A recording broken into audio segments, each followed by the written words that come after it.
दोस्तों, मेरा नाम है नित्या और आप देख रहे हैं हमारा चैनल कहानियों का सफर।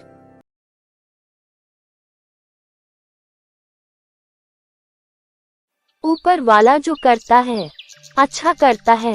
एक बार राजा रत्नाकर तथा उनका मंत्री जयवीर शिकार के लिए गए। दोनों अपने घोड़े पर सवार होकर जंगल की ओर तेजी से चले जा रहे थे कि अचानक मार्ग में एक विशालकाय सर्प बैठा हुआ दिखा, जिस पर निगाह पड़ते ही रत्नाकर का घोड़ा बिदक गया, जिसके परिणाम स्वरूप राजा रत्नाकर घोड़े से फिसलकर जमीन पर आकर गिरे और उनके तरकस से एक बाण निकलकर उनके पांव में जा धंसा, जिस कारण राजा रत्नाकर घायल हो गए। मंत्री जयवीर ने बाण को पांव से बाहर निकाला और राजा से बोला, भगवान जो करते हैं अच्छे के लिए करते हैं।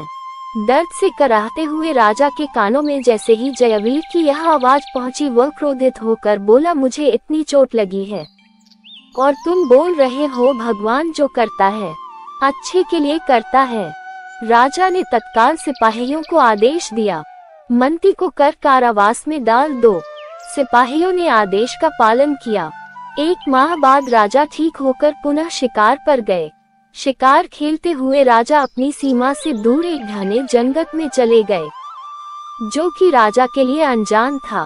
राजा ने वापस आने का निर्णय लिया तथा अपने सिपाहियों को वापस चलने का आदेश दिया कि तभी एक डरावनी हंसी पूरे जंगल में गूंज गई तथा सारे सिपाही बेहोश होकर जमीन पर गिर पड़े। राजा रत्नाकर कुछ समझ पाते कि इससे पहले एक विशालकाय दानव उनके रास्ते में आकर खड़ा हो गया, जिसे देखकर राजा बहुत भयभीत हो गए। हिम्मत जुटाकर जब उन्होंने दानव से कहा कि आप कौन हैं और मेरे सिपाही बेहोश कैसे हो गए, इस पर दानव ने कहा, हे मानव, मैं सर्वशक्तिमान मुंडासुर हूँ। मैं अमर होने के लिए एक यज्ञ कर रहा हूँ, जिसके लिए मुझे मानवों की आहुति देनी है, और तुम तो खुद ही चलकर मेरे पास आए हो, तो मैं तुम्हें कैसे छोड़ सकता हूँ। राजा ने विनती करते हुए कहा, मुंडासुर जी, मैं राजा रत्नाकर हूँ। अगर आपने मुझे मार दिया तो मेरा राज्य राजा विहीन हो जाएगा तथा सारी प्रजा भारी संकट में डूब जाएगी। राज्य का निर्वाह कौन करेगा? परंतु मुंडासुर पर इन सब का कोई असर न हुआ। मुंडासुर सभी को बंदी बनाकर अपने स्थान पर ले गया। जब मुंडासुर ने सभी के वस्त्र उतारकर उनका निरीक्षण करना चालू किया तो पाया कि राजा के पैर में बाण का निशान है।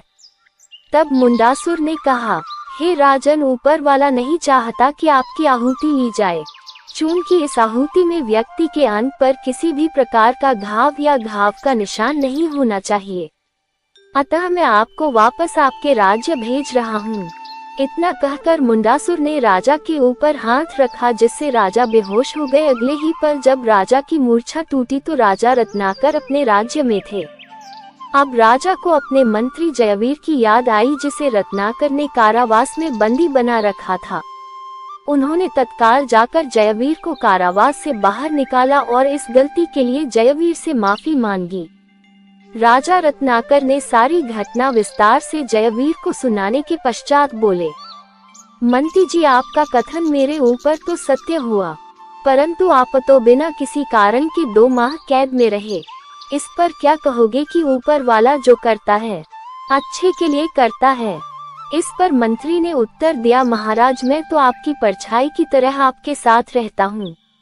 अगर ऊपर वाला मुझे कैद में न डलवाता तो आपको तो चोट की वजह से मुंडासुर ने जीवनदान दे दिया, परंतु मेरी तो यज्ञ में आहुति दे ही देनी थी। मंत्री की बातें सुनकर राजा के समझ में आ गया था कि जयवीर की बातें बिल्कुल सत्य थी। अब राजा भी कहने लगे थे कि ऊपर वाला जो करता है अच्छे के लिए करता है।